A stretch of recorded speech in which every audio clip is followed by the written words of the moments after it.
એટલે જી નીટની અંદર પણ આના પ્રશ્નો હોય છે, એટલે સરખી રીતે સમજશું. આજ પહેલો દિવસ છે એટલે કદાચ થોડુંક તમને આમાં નવું લાગશે, કારણ કે આખો વિભાગ બદલાણો છે.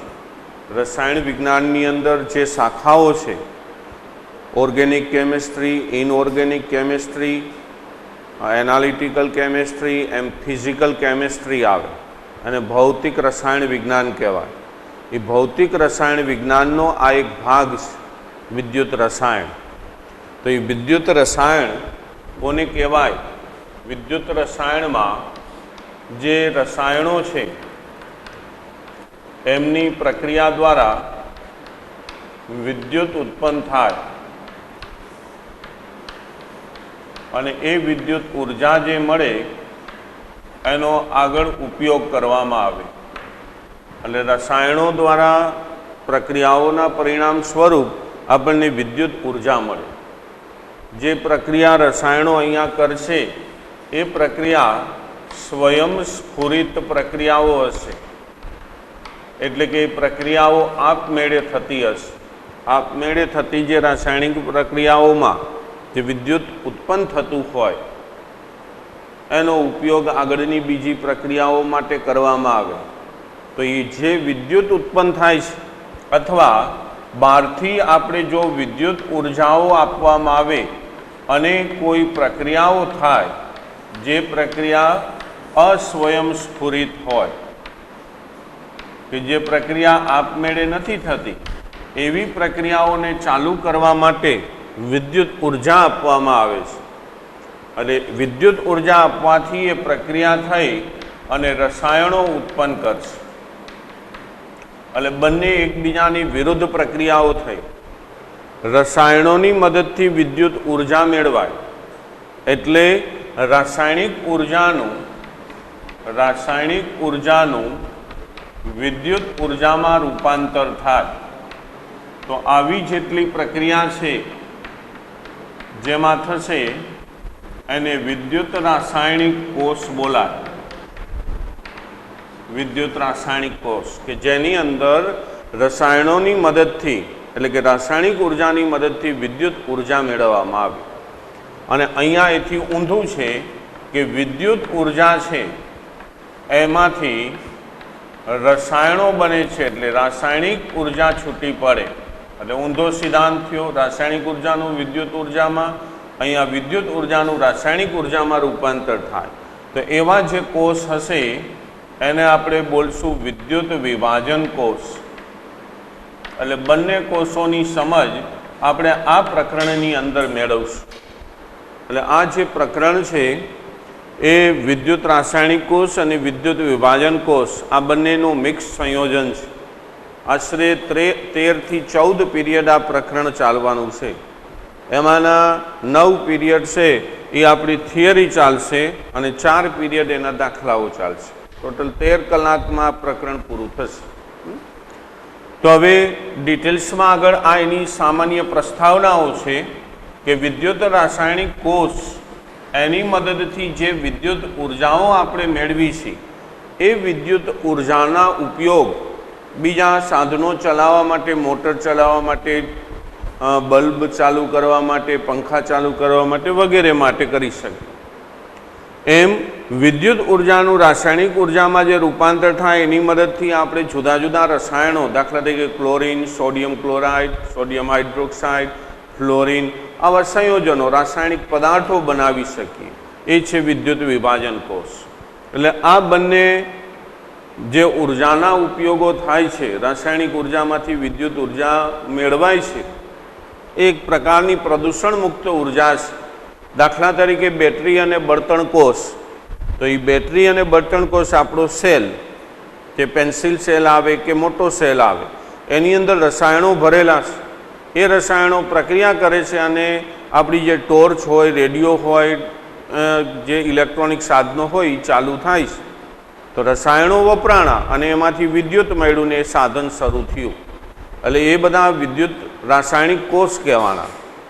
અને પ્રક્રિયાઓના પરિણામે વિદ્યુત ઉર્જા તમે આપી અને રાસાયણિક પ્રક્રિયાઓ થઈ અને જુદા જુદા ઔદ્યોગિક ઉત્પાદનો, રસાયણો મેળવવામાં આવે. તો આ બંને ઉર્જાઓ છે એ પ્રદૂષણ મુક્ત છે, આની અંદર પ્રદૂષણ ઉત્પન્ન થતું નથી. એટલે આની અંદર કેટલીય નવી ટેકનોલોજીનો ઉપયોગ કરી અને નવા નવા સાધનો છે એ બનાવવામાં આવે છે. આપણે આની અંદર અભ્યાસ કરવાનો થશે. સૂકો કોષ જે લેક્લાન્સે બનાવેલો છે, લેડ સંગ્રાહક કોષ, નિકલ કેડમિયમ કોષ, હાઇડ્રોજન બળતણ કોષ, આવા જુદા જુદા કોષોની ચર્ચાઓ આ પાઠની અંદર થશે. એટલે આ એક સામાન્ય માહિતી હતી કે વિદ્યુત છે એ આપણી સાથે સંકળાયેલું છે. આ આખો જે અભ્યાસ થશે એને વિદ્યુત રસાયણ કહેવામાં આવે છે અને એક ભૌતિક વિજ્ઞાનની આ એક શાખા છે. આપણા શરીરની અંદર જે આપણા કોષો હોય, સંવેદી કોષો, એના તરફથી પ્રાપ્ત જે પ્રતિચારો છે એ મગજના કોષો સુધી પહોંચે અને મગજના કોષોમાંથી બીજા સંવેદી અંગો સુધી પહોંચે. તો એ વિદ્યુતને આભારી છે, પણ એની બહુ ડિટેલ્સ આમાં નથી. વિદ્યુત રસાયણનું આપણો જે આ પાઠ છે એ એક પહેલું પગથિયું છે. બાકી આ તો વિદ્યુત રસાયણ તો ખૂબ ઊંડાણવાળું છે.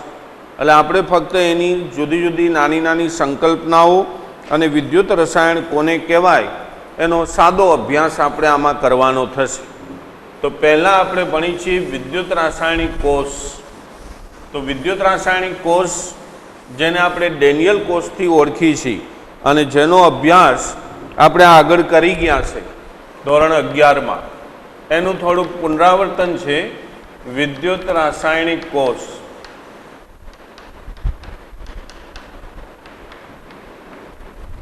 ધોરણ 11માં જે રેડોક્સ પાઠ હતું એની અંદર છેલ્લે આનો થોડોક અભ્યાસ આપણે કરેલો છે. એ વિદ્યુત રાસાયણિક કોષમાં આપણે એને ત્યાં ડેનિયલ કોષથી ઓળખતા હતા. એટલે વિદ્યુત રાસાયણિક કોષના આમ 4 નામ છે. એક વિદ્યુત રાસાયણિક કોષ કહેવાય, ડેનિયલ કોષ કહેવાય વૈજ્ઞાનિકના નામ ઉપરથી, એક વોલ્ટેન કોષ કહેવાય છે અને વોલ્ટેન કોષ, ડેનિયલ કોષ, વિદ્યુત રાસાયણિક કોષ અને હજી એક નામ છે, ચાલો યાદ આવે એટલે એની ચર્ચા કરશું. તો વિદ્યુત રાસાયણિક કોષ એટલે કે ડેનિયલ કોષ, એની અંદર થતી પ્રક્રિયા આપણે આવી રીતે ભણેલા છે કે ઝીંક વત્તા કોપર +2, કોપર આયનનું દ્રાવણ છે અને ઝીંક ધાતુ છે, બંને વચ્ચે પ્રક્રિયા થઈ ઝીંક +2 દ્રાવણની અંદર જશે અને કોપર ધાતુ નિક્ષેપિત થશે. આ ડેનિયલ કોષની રાસાયણિક પ્રક્રિયા છે. તો આ ડેનિયલ કોષની જ્યારે પ્રક્રિયાઓ થતી હોય ત્યારે એનો જે વિદ્યુત ધ્રુવ પોટેન્શિયલનું મૂલ્ય છે એ 1.1 વોલ્ટ, આ કોષનું પોટેન્શિયલ 1.1 વોલ્ટ મળે છે. તો ડેનિયલ કોષની પ્રક્રિયામાં ઝીંક ધાતુ છે એને ઝીંક +2 બનાવ્યું. એટલે અહીંયા ઓક્સિડેશન આંક 0 હતો, અહીંયા એનો ઓક્સિડેશન આંક +2 થયો. એટલે રેડોક્સ પાઠમાં આપણે ભણ્યા હતા કે જ્યારે ઓક્સિડેશન આંકની અંદર વધારો થાય તો એને ઓક્સિડેશન થયું એમ કહેવાય. એટલે ઝીંકનું ઝીંક +2માં ઓક્સિડેશન થાય છે. અહીંયા કોપર છે એ +2 હતો, એમાંથી કોપર 0 બન્યો ઓક્સિડેશન આંકમાં. એટલે અહીંયા ઓક્સિડેશન આંકની અંદર ઘટાડો થયો એટલે એનું રિડક્શન થયું આપણે એમ કહી. એટલે આનો અભ્યાસ ધોરણ 11ની અંદર આપણે કરી ગયા છે. ત્યાં જે વિદ્યુત રાસાયણિક કોષ દોરેલો હતો એ વિદ્યુત રાસાયણિક કોષ આ પ્રકારે હતો. 2 જુદા જુદા પાત્રમાંથી એક પાત્રમાં આપણે ઝીંક સલ્ફેટનું દ્રાવણ અથવા ખાલી તમે ઝીંક +2 પણ લખી શકો અથવા ઝીંક સલ્ફેટનું દ્રાવણ અને બીજા પાત્રની અંદર કોપર સલ્ફેટનું દ્રાવણ અથવા કોપર +2 અને ઝીંક સલ્ફેટના દ્રાવણની અંદર ઝીંક વિદ્યુત ધ્રુવની પટ્ટી, આ ઝીંકની પટ્ટી, અને કોપર સલ્ફેટના દ્રાવણમાં કોપર વિદ્યુત ધ્રુવની પટ્ટી આ ડૂબાડેલી છે. અડધી દ્રાવણમાં ડૂબેલી રહે એ પ્રમાણે ડૂબાડવાની. બહારથી અહીંથી બંને વિદ્યુત ધ્રુવોને તમે ગેલ્વેનોમીટર, વોલ્ટમીટર વડે જોડી શકો. બંને દ્રાવણોના સંપર્ક માટે વચ્ચે અહીંયા ઊંધી યુ આકારની એક ટ્યુબ હોય, આની અંદર જે દ્રાવણ ભરેલું હોય, એમોનિયમ નાઇટ્રેટ, પોટેશિયમ નાઇટ્રેટ એનું દ્રાવણ ભરેલું હોય, અહીંયા ગ્લાસ વૂલથી એને બંધ કરેલું હોય. આ જે ઊંધી યુ આકારની ટ્યુબ છે એને ક્ષાર સેતુથી ઓળખવામાં આવે છે.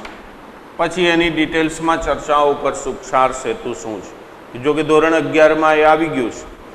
અને બહારથી આ જે ઝીંકની પટ્ટી છે અને કોપર, અહીંયા પ્રક્રિયા એવી થાય છે કે ઝીંક ધાતુ છે એ ઝીંક +2 સ્વરૂપે દ્રાવણની અંદર જશે અને અહીંથી દ્રાવણમાંથી કોપર +2 કોપર સ્વરૂપે પટ્ટી ઉપર નિક્ષેપિત થશે.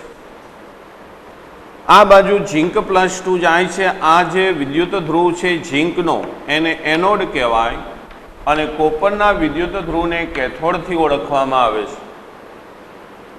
એનોડ છે એ ઋણ ધ્રુવ ધરાવે, કારણ કે અહીંથી ઝીંક ધાતુ છે એ ઝીંક +2 સ્વરૂપે જાય એટલે શું કરશે? ઇલેક્ટ્રોન મુક્ત કરશે, કારણ કે પ્રક્રિયા ઓક્સિડેશન થઈ એટલે ઇલેક્ટ્રોન છૂટા પાડે તો એ પટ્ટી આ વિદ્યુત ધ્રુવ ઉપર ઇલેક્ટ્રોન જમા થશે.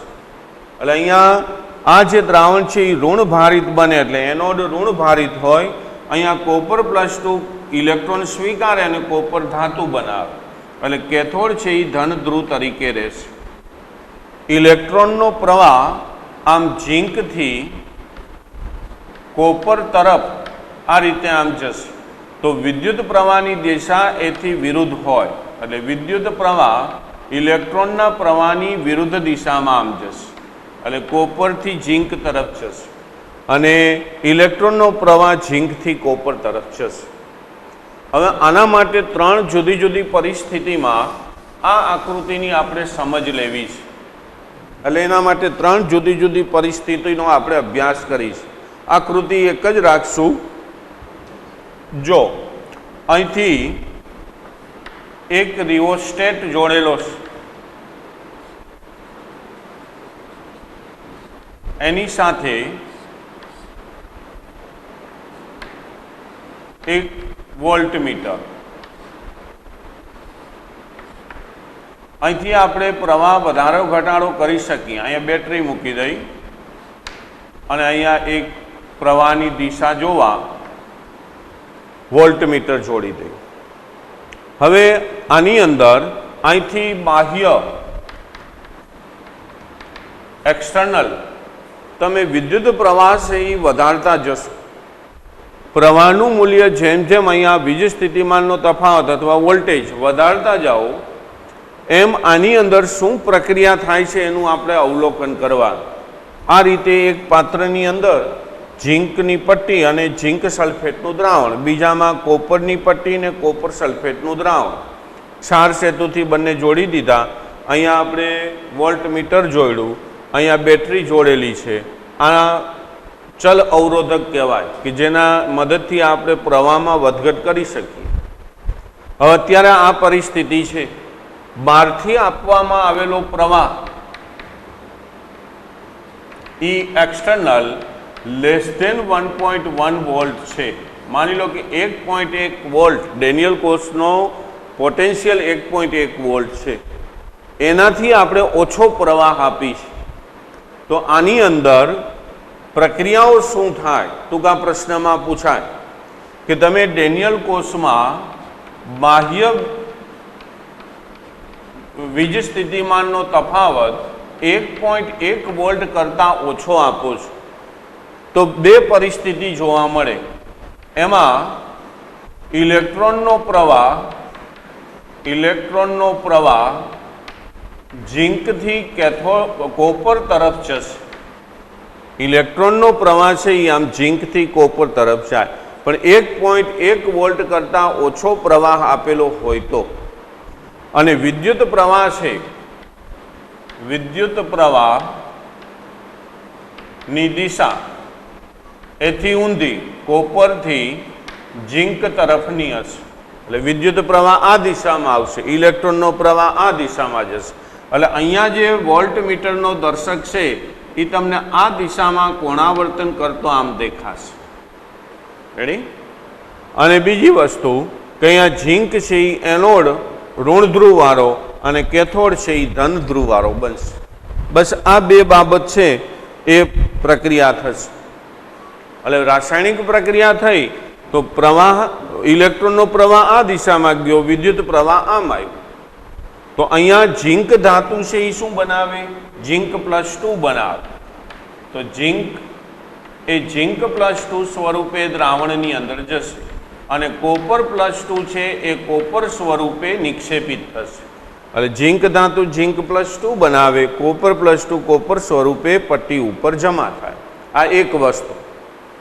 ક્યારે આવું બન્યું? તો કે જ્યારે આપણે બાહ્ય વીજ સ્થિતિમાન એ ડેનિયલ કોષનું જે 1.1 વોલ્ટ છે એના કરતાં ઓછું રાખીશી ત્યારે આવું થયું.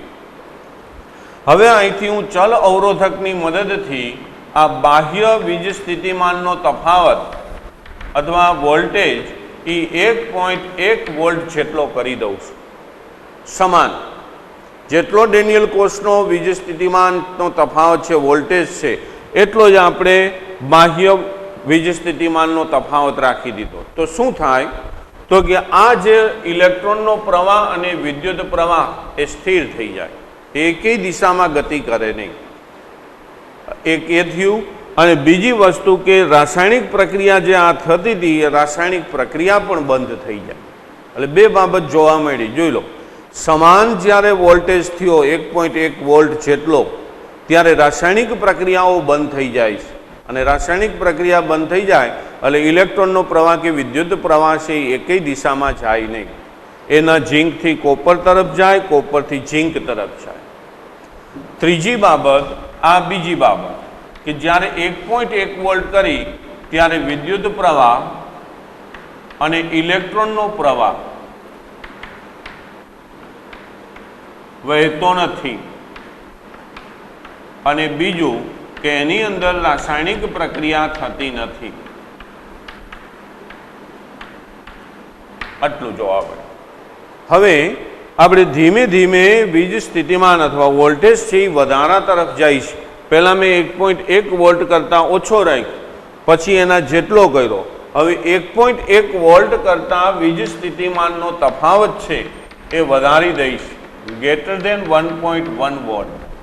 તો શું જોવા મળે? જો ઓછો હતો ત્યારે ઇલેક્ટ્રોન ઝીંકથી કોપર તરફ ગયો એટલે કોણાવર્તન આવું થયું. જ્યારે સમાન થયો ત્યારે કોણાવર્તન છે એ સીધું થઈ જાય, એકેય તરફ ન થાય, ન આમ જશે નહીં આમ જશે, એકેય પ્રવાહ વહેશે નહીં, કારણ કે રાસાયણિક પ્રક્રિયા નથી થતી. હવે અહીંયા બાહ્ય વીજ સ્થિતિમાન વધારી દીધું છે, ગ્રેટર ધેન 1.1 વોલ્ટ કર્યું, તો પ્રવાહની દિશા છે એ ઊંધી થઈ જશે. ઇલેક્ટ્રોન છે એ આ દિશામાં જવા માંડે. એટલે કઈ દિશામાં આવ્યો? તો કે કોપરથી ઝીંક તરફ. તો જ્યારે 1.1 વોલ્ટથી વધારો ત્યારે ઇલેક્ટ્રોનનો પ્રવાહ કોપરથી ઝીંક તરફ જાય. તો સાથે વિદ્યુત પ્રવાહની દિશા તો કે એથી વિરુદ્ધ હોય, એટલે કે વિદ્યુત પ્રવાહ છે એ ઝીંકથી કોપર તરફ જશે. એટલે ઇલેક્ટ્રોન ગયા કોપરથી ઝીંક તરફ અને પ્રવાહ ગયો એ ઝીંકથી કોપર તરફ. ઊંધું થઈ ગયું. બીજી વસ્તુ કે અહીંયા જે તમે એનોડ લખ્યું છે એ તમે આનો તફાવત છે એ 1.1 વોલ્ટ કરતાં વધારી દો ને કોસ પોટેન્શિયલનું મૂલ્ય અહીંથી બાહ્ય રીતે, તો આ જે એનોડ છે એ કેથોડ બની જાય પ્લસ, અને કેથોડ છે એ એનોડ બની જાય. એટલે આ પણ ફેરફાર થઈ જાય. આકૃતિ જોજો, કેથોડ એનોડ થઈ ગયો છે ને એનોડ કેથોડ થઈ ગયો હશે. અને જ્યારે એવું થશે ત્યારે આ રાસાયણિક પ્રક્રિયા આની અંદર બદલાઈ જશે. જોજો બીજી વસ્તુ કે અહીંયા જ્યારે ઓછો હતો ત્યારે ઝીંક એ ઝીંક +2 બનાવતો હતો અને કોપર +2 એ કોપર બનાવતો હતો. હવે તમે એ વધારી દીધો છે 1.1 વોલ્ટ કરતાં, તો અહીંયા ઝીંક +2 એ ઝીંક બનાવશે.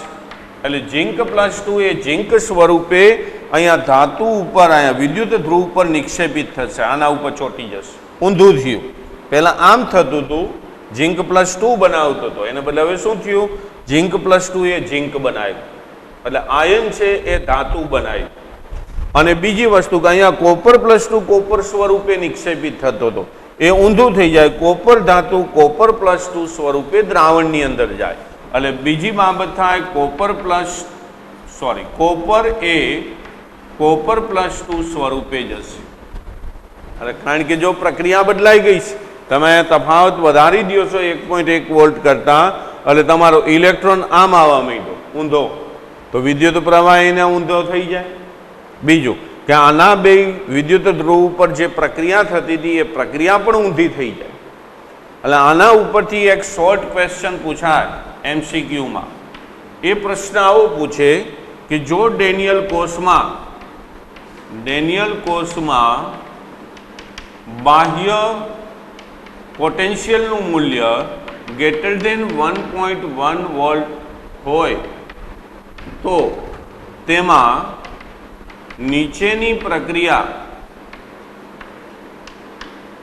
જોવા મળશે. આવું પૂછ્યું. તો 1.1 વોલ્ટ કરતાં વધારે રાખી છે, એટલે એની અંદર આટલી જ વસ્તુ જોવા મળે. ઇલેક્ટ્રોનનો પ્રવાહ કોપરથી ઝીંક તરફ જાય, આમે વિદ્યુત પ્રવાહ ઝીંકથી કોપર જાય, ગમે તે મૂકી શકાય. ઝીંક +2 એ ઝીંક સ્વરૂપે નિક્ષેપિત થાય, અથવા કોપર એ કોપર +2 સ્વરૂપે દ્રાવણમાં જાય. આમાંથી પણ લખી શકાય. આ એકેય બાબતો જોવા મળશે એમાં નહીં. એટલે વિકલ્પ ક્યાં આપેલા છે ને એ ધ્યાનમાં રાખવા. ડેનિયલ કોષ 1.1 વોલ્ટે સ્થિર થઈ ગયો હોય, રાસાયણિક પ્રક્રિયા થતી નથી, વિદ્યુત પ્રવાહ કે ઇલેક્ટ્રોનનું વહન થતું નથી, પણ જો વીજ સ્થિતિમાન 1.1 વોલ્ટ કરતાં ઓછું આપેલું હોય તો એનો ઇલેક્ટ્રોનનો પ્રવાહ આ બાજુ ઝીંકથી કોપર, વિદ્યુત પ્રવાહ ઊંધો કોપરથી ઝીંક. એક બાબત. પછી ઝીંક +2 બનાવે, કોપર +2 કોપર બનાવે. આ એક. હવે વધારી દો 1.1 વોલ્ટ કરતાં, તો અહીંયા જે હું બોલ્યો એનું ઊંધું બોલવાનું. એટલે એ જે આ બાજુ 3 આકૃતિઓ આપેલી છે, આપણે એ 3 આકૃતિઓ નથી લીધી, પણ તમે એ 3 આકૃતિને જોઈને પ્રશ્નને વિચારશો એટલે તમને એના જવાબો આવડશે. MCQની અંદર આનો ઉપયોગ થાય. તો આવા જે ડેનિયલ કોષ છે એની આ સાદી સમજૂતી છે. રેડી? તો 3 બાબતો આપણને એની અંદર આ જોવા મળે છે. ઓકે, આ મુદ્દો પૂરો થાય એટલે આપણો પીરિયડ પૂરો. આજ ટોટલ આની સમજૂતી આવી જશે. ગેલ્વેનિક કોષ કોને કહેવાય, કોષ દોરતા આવડવા જોઈએ, કોષ લખતા આવડવા જોઈએ, એના ઉપર ઓક્સિડેશન રિડક્શન પ્રક્રિયાઓ કઈ રીતે થાય, પ્રક્રિયાઓ ઉપરથી કોષનું સાંકેતિક નિરૂપણ આવડવું જોઈએ, અને સાંકેતિક નિરૂપણ ઉપરથી તમને રાસાયણિક પ્રક્રિયા લખતા આવડવી જોઈએ. આ જ આની પ્રારંભિક માહિતી છે. પછી આખો પાઠ આપણો આ ગેલ્વેનિક કોષ ઉપર ચાલશે. આજની જે સમજૂતી છે એના ઉપર આખા પાઠની સમજૂતી છે. એક આવશે વિદ્યુત વિભાજન કોષ, એ થોડોક અલગ પડશે, આથી ઊંધો આવશે. તો ગેલ્વેનિક કોષ, જો 3 નામ, વિદ્યુત રાસાયણિક કોષ પણ આને બોલાય, વોલ્ટેન કોષ બોલાય, ગેલ્વેનિક કોષ બોલાય. એટલે ગેલ્વેનિક કોષ એનું 4થું નામ થયું. ડેનિયલ કોષ પણ કહેવાય. તો ધોરણ 11ની અંદર આ ગેલ્વેનિક કોષની આપણે ચર્ચાઓ કરી ગયા છે. એ ગેલ્વેનિક કોષની અંદર આપણે જે સ્વયંસ્ફુરિત રાસાયણિક પ્રક્રિયાઓ છે, એ સ્વયંસ્ફુરિત રાસાયણિક પ્રક્રિયાઓ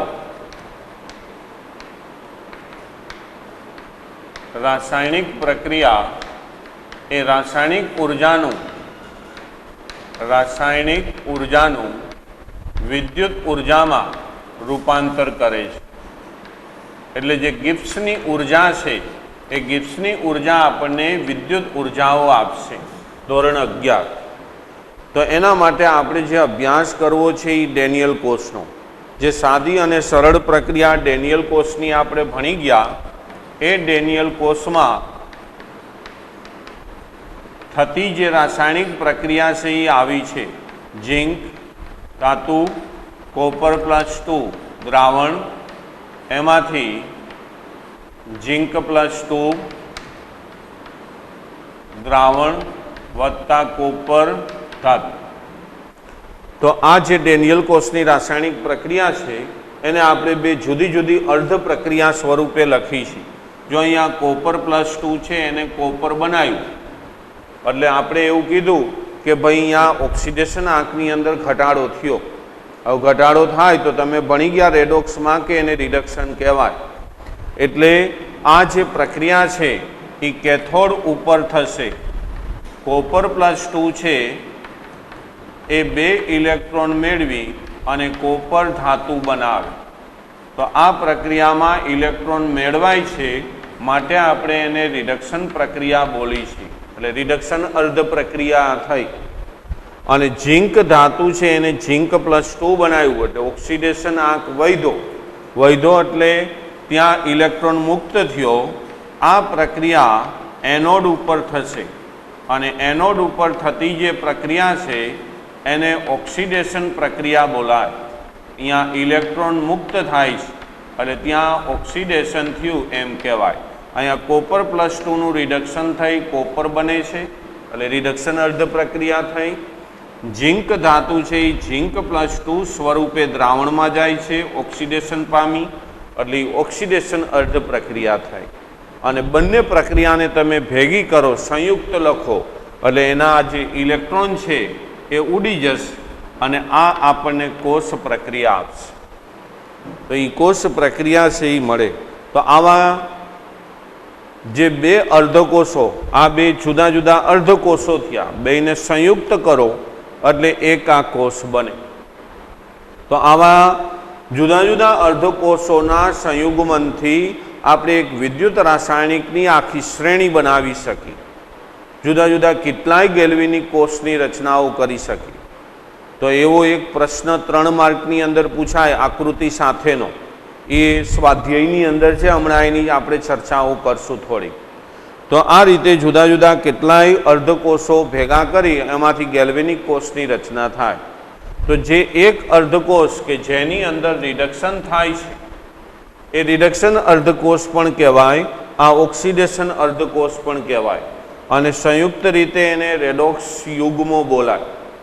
તો એક અર્ધકોષમાં પ્રક્રિયા થઈ બીજા અર્ધકોષમાં પ્રક્રિયા થઈ. એ બંને અર્ધકોષો છે એનું જ્યારે તમે જોડાણ કરો બાહ્ય જોડાણ છે એ તાંબાના તાર કોપરના તારથી થાય અને આંતરિક જે દ્રાવણો વચ્ચેનો સંપર્ક છે એ સંપર્ક દ્રાવણો વચ્ચેનો સંપર્ક એક ક્ષાર સેતુથી થાય. તો આપણે હમણાં જે આકૃતિ દોરી હતી કે બે પાત્ર એ બંને પાત્રમાં વિદ્યુત ધ્રુવો ડૂબાડેલા છે. અહીંયા જે આ પાત્ર છે એની અંદર જે દ્રાવણ ભરેલું છે એ દ્રાવણને વિદ્યુત વિભાજ્ય બોલાય. વિદ્યુત વિભાજ્ય. અને આ જે છે એ ધાતુની પટ્ટી છે. એ ધાતુની પટ્ટીને વિદ્યુત ધ્રુવ બોલાય. તો વિદ્યુત ધ્રુવ અને વિદ્યુત વિભાજ્ય દ્રાવણ સંયુક્ત રીતે જે ભેગું થયું એટલે આને એક અર્ધકોષ બનાવ્યો. આ એક અર્ધકોષ થયો. બીજા પાત્રની અંદર વિદ્યુત વિભાજ્ય દ્રાવણ અને એની અંદર ધાતુની પટ્ટી એટલે આ વિદ્યુત ધ્રુવ સંયુક્ત રીતે ભેગું થયું એટલે બીજો અર્ધકોષ બન્યો. હવે જો આ બંને અર્ધકોષને આપણે ક્ષાર સેતુથી આમ જોડી દઈ એટલે આ એક કોષની રચના થઈ. ક્ષાર સેતુ ઘણીવાર વપરાય છે ઘણીવાર નથી પણ વપરાતો. ન ક્યારે વપરાય જ્યારે આ બંને વિદ્યુત ધ્રુવોને એક જ પાત્રમાં ગોઠવેલા હોય. દાખલા તરીકે અહીંયા એક પાત્ર લીધું અને આની અંદર વિદ્યુત વિભાજ્ય દ્રાવણ ભરી અને બંને વિદ્યુત ધ્રુવો એક જ પાત્રમાં હોય ત્યારે ક્ષાર સેતુનો ઉપયોગ થતો નથી. આમાં ક્ષાર સેતુ ન વપરાય અને અહીંયા ક્ષાર સેતુનો ઉપયોગ થાય. બાહ્ય જોડાણ છે એ તાંબાના તારથી થાય. અહીંયા એટલે આ કોપરનો તાર છે. પછી અહીંયા બેટરી જોડી શકાય, રિયોસ્ટેટ જોડી શકાય, વોલ્ટમીટર જોડી શકાય, બધા બીજા સાધનો જોડી શકાય. તો અહીંથી પ્રવાહ છે એ આની અંદર ઉત્પન્ન થાય. હવે આ એક આખો કોષ બની ગયો. આ એક અર્ધકોષ બીજો અર્ધકોષ એને ક્ષાર સેતુ અને બાહ્ય તાંબાના તારથી જોડી દીધું અને સંપૂર્ણ એક કોષની રચના થઈ. તો આ જે કોષ બને એને વિદ્યુત ગેલ્વેનિક કોષ બોલાય. તો અહીંયા આ તમે ગમે તે લઈ શકો, એવું જરૂરી નથી કે ઝીંક અને કોપર +2 આના જ લેવાના હોય, સિલ્વરના હોય, પ્લેટિનમના હોય, હાઇડ્રોજનના અર્ધકોષો હોય, કેટલાય પ્રકારના અર્ધકોષો છે. એટલે આગળ આવશે એટલે એની એ ચર્ચાઓ પણ આપણે કરશું. તો આવા અર્ધકોષોથી એક સંયુક્ત કોષ બન્યો, એને આપણે નામ આપ્યું ગેલ્વેનિક કોષ અથવા વિદ્યુત રાસાયણિક કોષ. જે દ્રાવણ છે એ વિદ્યુત વિભાજ્ય દ્રાવણ છે. એની અંદર ધાતુની પટ્ટી, સક્રિય ધાતુની પટ્ટી છે એ ડૂબાડેલી છે. એ સક્રિય ધાતુની જે પટ્ટી છે એને આપણે વિદ્યુત ધ્રુવ કહી છે. હવે અહીંયા આની અંદર કેટલો વીજ સ્થિતિમાનનો તફાવત ઉત્પન્ન થાય એ અહીંયા તમે વોલ્ટ મીટર જોડીને માપી શકો. એટલે બાહ્ય વોલ્ટ મીટર, ગેલ્વેનોમીટર પણ જોડી શકાય કે જે વિદ્યુત પ્રવાહની દિશા આપે. તો આવા વોલ્ટ મીટર જોડી અને તફાવત કેટલો ઉત્પન્ન થાય છે વીજ સ્થિતિમાનનો એ પણ જાણી શકાય. પણ એ જ્યારે પાત્ર એક હોય ત્યારે ક્ષાર સેતુની જરૂર પડશે નહીં. તો જો જ્યારે આ માની લો કે એક ઝીંક વિદ્યુત ધ્રુવ છે, અહીંયા કોપર છે, જો ક્ષાર સેતુ તમે અહીંયા વાપરો છો તો આ ઝીંક ધાતુ એ દ્રાવણના સંપર્કમાં છે. એટલે ઝીંક ધાતુ અને વિદ્યુત વિભાજ્ય દ્રાવણ એને એક ઊભી લીટી વડે દર્શાવાય. એટલે અર્ધકોષને આમ દર્શાવાય, ઝીંક +2. આ દ્રાવણ છે, આ વિદ્યુત ધ્રુવ છે, એક ઊભી લીટીથી દર્શાવાય. એમ અહીંયા કોપર ધાતુ છે અને કોપર સલ્ફેટનું વિદ્યુત વિભાજ્ય દ્રાવણ છે. તો એને લખવું હોય તો આમ લખાય, કોપર સલ્ફેટ, કોપર ધાતુ અને કોપર સલ્ફેટનું દ્રાવણ. આ બીજો અર્ધકોષ. એટલે આ બે અર્ધકોષને સંજ્ઞા સ્વરૂપે દર્શાવ્યા છે. હવે આ વસ્તુ તમે બે અલગ અલગ પાત્રમાં ક્ષાર સેતુથી મૂકેલી છે. જો ક્ષાર સેતુથી મૂકેલી હોય તો આ બે દ્રાવણોના સંપર્કમાં ક્ષાર સેતુ છે. અહીંયા ઝીંક +2 છે, આ બાજુ કોપર +2 છે, એના સંપર્કમાં આપણે ક્ષાર સેતુ મૂક્યું છે. તો આનું સંયુક્ત ચિત્ર તમે આમ લખી શકો, ઝીંક +2 એકવા ઘન સ્વરૂપ ક્ષાર સેતુ. ક્ષાર સેતુ દર્શાવવા માટે બે ઊભા લીટા કરવામાં આવે છે અને આ દ્રાવણ એના સંપર્કમાં બીજું દ્રાવણ કોપર +2 નું અને કોપર. રેડી? તો આ રહ્યું એનું સાંકેતિક નિરૂપણ થયું. એટલે સાંકેતિક નિરૂપણમાં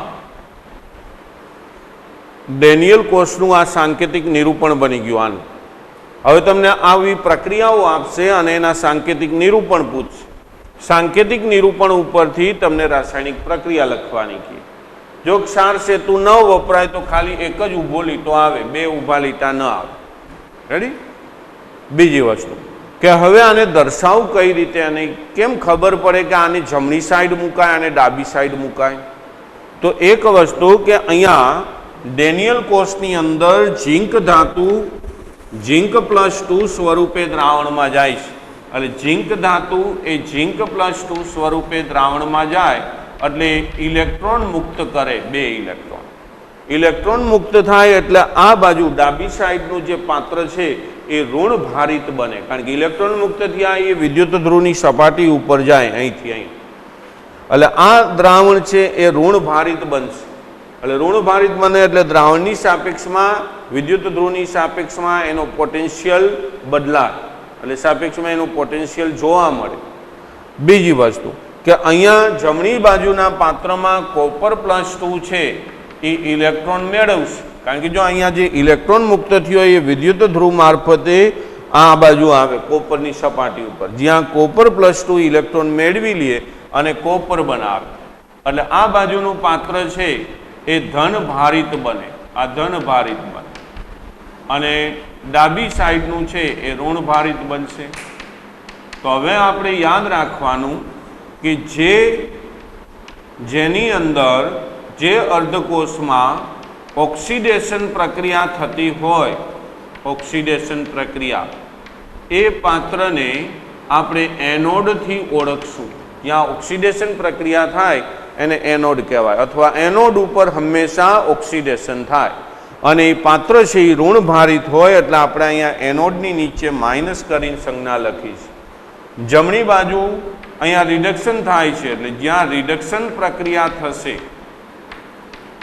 એ પાત્ર છે આખો અર્ધકોષ, એને આપણે બોલશું કેથોડ. એટલે કેથોડ ઉપર હંમેશા રિડક્શન પ્રક્રિયા થશે અને એ પાત્ર ધનભારિત બને છે એટલે આપણે એને પ્લસ સંજ્ઞાથી દર્શાવી છે.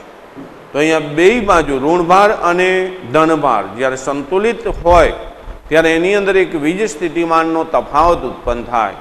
એ જે તફાવત ઉત્પન્ન થાય અને એનું વોલ્ટ મીટરમાં જે માપન કરવામાં આવે એને કોષ પોટેન્શિયલ કહેવાય અથવા ઈએમએફથી પણ ઓળખવામાં આવે છે, ઇલેક્ટ્રોમોટિવ ફોર્સ, જેનો આપણે અભ્યાસ 11મા ધોરણમાં રેડોક્સ પાઠની અંદર થયેલો છે કે ઈએમએફ કોને કહેવાય. તો અહીંયા જે આખું સંયુક્ત પાત્ર, સંયુક્ત જે કોષની રચના થઈ અને જે વીજ સ્થિતિમાનનો તફાવત ઉત્પન્ન થયો એ અહીંયા માપવામાં આવે છે. એ જે આખા કોષનો મપાય એને કોષ પોટેન્શિયલ બોલાય. જો મેં આની અંદરના દ્રાવણોની સાંદ્રતા 1 મોલર લીધી હોય, એકમ લીધી હોય, તો એવો જે પોટેન્શિયલ હોય એને પ્રમાણિત વીજ રાસાયણિક પોટેન્શિયલ અથવા પ્રમાણિત કોષ પોટેન્શિયલ પણ બોલાય. એ પ્રમાણિત શબ્દ આવી જાય, પણ પ્રમાણિત શબ્દ ત્યારે જ વપરાય કે જ્યારે દ્રાવણોની સાંદ્રતા એકમ હોય. તો એકમ સિવાય એ પ્રમાણિત શબ્દ આવતો નથી. દાખલા તરીકે 1 મોલર બે બાજુ સાંદ્રતા છે તો પ્રમાણિત વીજ રાસાયણિક પોટેન્શિયલ બોલાય, પણ એકમ ન હોય તો એ પ્રમાણિત શબ્દ આવશે નહીં. બીજી વસ્તુ કે અહીંયા જે આપણે અલગ અલગ અર્ધકોષની અંદર જે પોટેન્શિયલ ઉત્પન્ન થાય છે એને રિડક્શન પોટેન્શિયલથી પણ ઓળખવામાં આવે છે. IUPAC એવું કીધું છે કે હવે રિડક્શન પોટેન્શિયલ શબ્દ નહીં વાપરી, વીજ રાસાયણિક પોટેન્શિયલ અથવા વીજ પોટેન્શિયલ એવા નામથી આપણે ઓળખશું. એટલે ઘણીવાર આપણને પોટેન્શિયલો આપેલા હોય તો એવું માની લેવાનું કે રિડક્શન પોટેન્શિયલ આપેલા છે. ઓક્સિડેશન પોટેન્શિયલને લખવા માટેની અલગ રીત છે, એની ચર્ચાઓ આપણે હમણાં છેલ્લા મુદ્દાની અંદર આના જ મુદ્દામાં આપણે કરશું. રેડી? તો આ કોષ પોટેન્શિયલ એ પ્રમાણિત ક્યારે બને કે જ્યારે સાંદ્રતાઓ કેવી હોય, 1 એકમ હોય, 1 મોલર. જ્યારે 1 મોલર સાંદ્રતા ન હોય ત્યારે પાછું એના પોટેન્શિયલો શોધવા માટે અલગ સમીકરણો છે, એ નન્સ નામના વૈજ્ઞાનિકે આપેલા છે. એટલે નન્સનો અભ્યાસ આપણે જ્યારે કરશું મોસ્ટ IMP પ્રશ્નનો ત્યારે એ આવશે. એકમ ન હોય ત્યારે શું કરવું, પોટેન્શિયલ નક્કી કરવા. આગળ અભ્યાસ થયો એ પ્રમાણે ડાબી બાજુનો જે અર્ધકોષ છે, અર્ધકોષ, એને આપણે એનોડથી ઓળખી છે અને જમણી બાજુનો જે અર્ધકોષ છે એને આપણે કેથોડથી ઓળખશું. તો એનોડ અને કેથોડના વીજ પોટેન્શિયલનો જે તફાવત છે એને કોષ પોટેન્શિયલ બોલાય. એટલે એનોડ અને કેથોડમાંથી કેથોડનો જે રિડક્શન પોટેન્શિયલ હોય એમાંથી એનોડનો રિડક્શન પોટેન્શિયલ બાદ થાય. તો એમાં એનોડ ડાબી સાઈડ છે અને કેથોડ જમણી સાઈડ છે. એટલે કોષ પોટેન્શિયલ લખવો હોય એને ઇંગ્લિશમાં ઈ સેલ લખાય. સેલ એટલે કોષ, EMF એનો, એટલે કોષ પોટેન્શિયલ. તો જમણી બાજુ એટલે કે રાઈટ સાઈડનો પોટેન્શિયલ એમાંથી લેફ્ટ સાઈડના પોટેન્શિયલને બાદ કરવામાં આવે.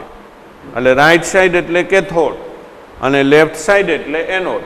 એટલે અહીંયા લખી શકો તમે કે કેથોડનો રિડક્શન પોટેન્શિયલ માઇનસ એનોડનો રિડક્શન પોટેન્શિયલ. રેડી? માની લો કે એક સાદી એવી પ્રક્રિયા લઈ કે કોપર વત્તા 2Ag+, એમાંથી કોપર +2 અને 2Ag બને છે. હવે આ પ્રક્રિયા છે આપણી પાસે. મને એમ કહે કે આ પ્રક્રિયામાં કોણ એનોડ છે અને કોણ કેથોડ છે પેલા એ નક્કી કરી દો. તો મને એટલો ખ્યાલ છે કે ભાઈ એનોડ છે ત્યાં ઓક્સિડેશન પ્રક્રિયા થાય અને કેથોડ છે અહીંયા રિડક્શન પ્રક્રિયા થાય. એટલે હું રાસાયણિક પ્રક્રિયાને જોઈ લઉં. આની નીચેના ઓક્સિડેશન આંક લખી નાખો. પછી વિચારો તો કોપર છે એ 0 માંથી +2 બન્યો એટલે એનો ઓક્સિડેશન આંક વધ્યો એટલે ત્યાં ઓક્સિડેશન થયું. તો કોપર છે અહીંયા આ એનોડ સ્વરૂપે હોય, કારણ કે ઓક્સિડેશન હંમેશા એનોડ ઉપર થાય. અને Ag++1 માંથી 0 બન્યો એટલે ત્યાં એનો ઓક્સિડેશન આંક ઘટ્યો કે એટલે એનો અર્થ એવો થયો કે અહીંયા રિડક્શન થયું. અને રિડક્શન ક્યાં થાય? કેથોડ ઉપર થાય. હવે મારે આના આખો જે કોષ છે એનો પોટેન્શિયલ લખવો છે. તો પોટેન્શિયલ લખવો હોય તો આનો E સેલ બરાબર, તો આની રાઈટ સાઈડમાં કોણ હોય? તો કે કેથોડ હોય. અને લેફ્ટ સાઈડમાં કોણ હોય? તો કે એનોડ હોય. એટલે રાઈટમાંથી લેફ્ટ બાદ એટલે એનો પોટેન્શિયલ મળે. તો રાઈટ સાઈડમાં કેથોડ તરીકે Ag+ છે, તો એને લખાય આમ સંજ્ઞા સ્વરૂપે Ag+Ag. જો આ રિડક્શન પોટેન્શિયલને લખવાની રીત છે, પહેલા આયન આવે પછી ધાતુ આવે. ઓક્સિડેશન પોટેન્શિયલ લખવું હોય ને તો ઊંધું આવે, પહેલા ધાતુ આવે પછી આયન આવે, આમ લખાય. એ લખ્યું છે એ ઓક્સિડેશન પોટેન્શિયલ છે. આ ઓક્સિડેશન પોટેન્શિયલ. જો કે આપણી ટેક્સ્ટબુકમાં ક્યાંય ઓક્સિડેશન પોટેન્શિયલ આવશે નહીં, પણ જી નીટની અંદર ઓક્સિડેશન પોટેન્શિયલ લખેલા હોય તો એને કઈ રીતે રિડક્શન પોટેન્શિયલમાં બનાવવા એ બીજા પીરિયડની અંદર ચર્ચા થશે, ત્રીજા પીરિયડમાં, ત્યારે એ કરશું આની ચર્ચા. તો અહીંયા કેથોડ છે એ Ag છે અને એનોડ છે એ કોપર છે, કોપર +2 કોપર. તો આનો એક કોષ પોટેન્શિયલ થયો. હવે સમીકરણો ઉપરથી કોષનું સાંકેતિક નિરૂપણ કઈ રીતે કરાય, એની આકૃતિઓ કઈ રીતે દોરાય, એ છેલ્લા મુદ્દાની આપણે ચર્ચાઓ કરી લઈ. પછી આપણે આ પૂરું કરીએ. અહીંયા ઝીંક +2 વત્તા કોપર, આનું કોષનું સાંકેતિક નિરૂપણ કઈ રીતે કરવું આપણે એ સમજીશું. પહેલાં આમાં તમારે નક્કી કરવાનું કે ભાઈ આમાં ઓક્સિડેશન કોનું થયું? તો કે આ 0 માંથી +2 બન્યો એટલે એ ઓક્સિડેશન થયું એટલે એ એનોડ થઈ ગયો. તો એને દર્શાવવાનો ડાબી સાઈડ Zn+2 એકવા. પછી ક્ષાર સેતુ કોપર +2 માંથી કોપર બન્યો એટલે એને લખવાનું કોપર +2 એકવા કોપર. આ એક પ્રક્રિયા, કોષ પ્રક્રિયા ઉપરથી એનું સાંકેતિક નિરૂપણ. બીજું કોપર +2Ag+, એમાંથી બને કોપર +2 એકવા +2Ag અને સ્વરૂપ. મારે આનું કોષનું સાંકેતિક નિરૂપણ કરવું હોય તો કઈ રીતે કરાય? તો કે જો કોપરમાંથી કોપર +2 બન્યું એટલે ત્યાં ઓક્સિડેશન આંક વધ્યો એટલે અહીંયા ઓક્સિડેશન થયું. તો જ્યાં ઓક્સિડેશન થાય એને એનોડ કહેવાય. એટલે આ બની જશે આપણો એનોડ, કોપર +2 થઈ ગયો. હવે અહીંયા Ag+ માંથી Ag બને છે એટલે અહીંયા રિડક્શન થાય છે તો એ બને કેથોડ. તો ક્ષાર સેતુની બાજુમાં હંમેશા દ્રાવણો જ રાખવા અને Ag. આ એનું સાંકેતિક નિરૂપણ થયું. જો ક્ષાર સેતુની બે બાજુ દ્રાવણ છે, એના છેડા વિદ્યુત ધ્રુવોના છે, તો આવા ગમે તેટલા કોષ તમને દર્શાવવાના કે સાંકેતિક નિરૂપણ તો આ રીતે દર્શાવવાના. હવે માની લો કે આ પ્રશ્ન પૂછ્યો, મને એક્ઝામમાં કીધું કે ભાઈ આ પ્રશ્ન, આ રાસાયણિક પ્રક્રિયા કોષ પ્રક્રિયા છે એની આકૃતિ દોરો અને નીચેના પ્રશ્નોના જવાબ આપો. એ પ્રશ્નમાં આવું લખેલું છે કે પહેલું ઇલેક્ટ્રોનના પ્રવાહની દિશા જણાવો, પહેલો પ્રશ્ન. બીજો પ્રશ્ન એવો પૂછ્યો કે એનોડ અને કેથોડ પર થતી પ્રક્રિયા જણાવો. ત્રીજી બાબત વિદ્યુત રાસાયણિક કોષની આકૃતિ દોરો. આટલું પૂછ્યું. આવા 3 પ્રશ્નો પૂછાય ને 3 માર્કની અંદર પૂછાય. સ્વાધ્યાયમાં આવો પ્રશ્ન છે એ પછી તમારે જાતે બનાવવાની આકૃતિ નહીં. એક વસ્તુ યાદ રાખજો, આ જે સમીકરણ કોષ પ્રક્રિયા આપેલી છે એના ઉપરથી સાંકેતિક નિરૂપણ થાય એટલે આ બગડો અહીંયા ન આવે. સાંકેતિક નિરૂપણમાં તત્વ યોગમિતિ દર્શાવવાની નથી થતી. બીજી વસ્તુ, આ એનોડ છે, આ આપણો કેથોડ. ડાબી સાઈડ હંમેશા એનોડ હોય અને ઋણ ધ્રુવવાળો હોય, જમણી સાઈડ કેથોડ હોય અને ધન ધ્રુવવાળો હોય. હવે આની હું આકૃતિ દોરું છું તો એનોડ ડાબી સાઈડ દોરીશ, કેથોડ જમણી સાઈડ દોરીશ.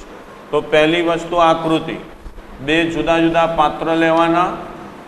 એ બંને પાત્રની અંદર જે આપણને કીધા છે એ દ્રાવણો મૂકવાના. તો ડાબી સાઈડ એનોડ છે, એનોડમાં કોણ લીધું છે તો કે કોપર +2નું દ્રાવણ ને કોપર ધાતુ. તો અહીંયા હું લખી નાખું કોપર +2 દ્રાવણ અને કોપરની પટ્ટી, આ વિદ્યુત ધ્રુવ કોપર. એક થઈ ગયો એનોડ. હવે જમણી સાઈડમાં Ag+નું દ્રાવણ અને Ag વિદ્યુત ધ્રુવ. તો અહીંયા જે દ્રાવણ મૂકશું આપણે એ Ag+નું આવશે. એટલે અહીંયા લખી Ag+ અને અહીંયા વિદ્યુત ધ્રુવ જે ડૂબાડવામાં આવે એ વિદ્યુત ધ્રુવને આપણે Ag કહેશું. રેડી? એટલે એ થઈ ગયો કેથોડ. તો જો એનોડ ડાબી સાઈડ, કેથોડ જમણી સાઈડ. પછી આની અંદર બંને પાત્રોના સંપર્ક માટે ક્ષાર સેતુનો ઉપયોગ થાય. એટલે અહીંયા ક્ષાર સેતુ થઈ ગયો. અને બહારથી આને તમે ગેલ્વેનોમીટર અથવા વોલ્ટમીટર સાથે જોડી દો એટલે આ પ્રક્રિયા, આ આકૃતિ પૂરી થઈ. ત્રીજી બાબત થઈ અહીંયા લખવાનું બધે. આ એનોડ છે, ઋણ ધ્રુવ, આ કેથોડ છે, ધન ધ્રુવ. પછી આ જે વચ્ચે યુ આકારની ટ્યુબ જોડી છે એ ક્ષાર સેતુ છે. ઉપર જે જોડ્યું છે એ વોલ્ટમીટર છે. બસ આટલું લખવાનું. એટલે આ રહ્યું ને ત્રીજો પ્રશ્ન થયો આપણો. આકૃતિ દોરો એટલે આકૃતિ દોરાઈ ગઈ. જો કે આ પહેલા હોય, પછી આ બીજો ને ત્રીજો હોય. હવે બીજામાં આપણને એવું પૂછ્યું કે ઇલેક્ટ્રોનના પ્રવાહની દિશા જણાવો. તો આપણે કીધું હતું કે ભાઈ ઇલેક્ટ્રોનનો પ્રવાહ, બીજો આન્સર, ઇલેક્ટ્રોનનો પ્રવાહ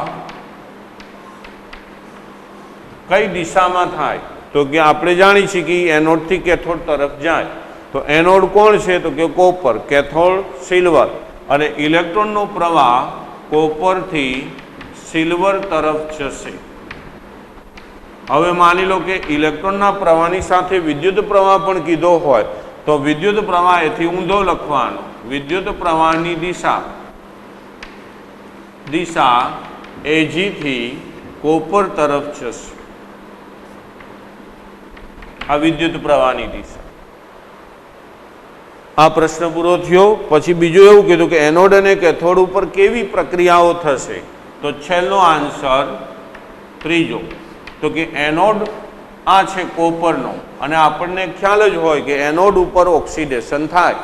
તો કોપર છે, કોપર એ કોપર +2 સ્વરૂપે દ્રાવણમાં જાય અને ઇલેક્ટ્રોન મુક્ત કરે. એટલે આ જે પ્રક્રિયા થઈ એ એનોડની થઈ. એનોડ ઉપર ઓક્સિડેશન થયું. કેથોડ છે અહીંયા રિડક્શન થાય. તો રિડક્શન પ્રક્રિયાને આ રીતે લખાય કે Ag+ છે એ ઇલેક્ટ્રોન મેળવી અને સિલ્વર ધાતુ બનાવે Ag. એટલે આ રિડક્શન થઈ ગયું. તો અહીંયા લખવાનું એનોડ ઉપર ઓક્સિડેશન અને કેથોડ ઉપર રિડક્શન. રેડી? હવે બીજી એક વસ્તુ ખાસ ધ્યાન રાખવાની, એનોડ કેથોડની જ્યારે પ્રક્રિયા લખાતી હોય ત્યારે જેટલા ઇલેક્ટ્રોન મુક્ત થાય એટલા સામે મેળવાતા હોય. તો અહીંયા 2 ઇલેક્ટ્રોન મુક્ત થયા છે તો અહીંયા 2 નથી આવતા, એક જ આવે છે. તો આપણે બધી જગ્યાએ 2 વડે ગુણી નાખવાના. હવે સંપૂર્ણ પ્રક્રિયા લખો એટલે આ પ્રક્રિયા બને. રેડી? તો આ રીતે 3 પ્રશ્નોના જવાબ આપણી પાસે માગે. આ વર્ષે આવો પ્રશ્ન પૂછાય એવો છે, આની શક્યતાઓ વધારે છે. એટલે ખાસ કરજો. તમને હું એના માટે એક પ્રશ્ન આપું છું. જો સ્વાધ્યાયની અંદર પછી ન સમજાય તો મને કહેજો. સ્વાધ્યાયમાં 3.3 સ્વાધ્યાયનો 3.3 આ તમારે હોમવર્કમાં આકૃતિ દોરવાની અને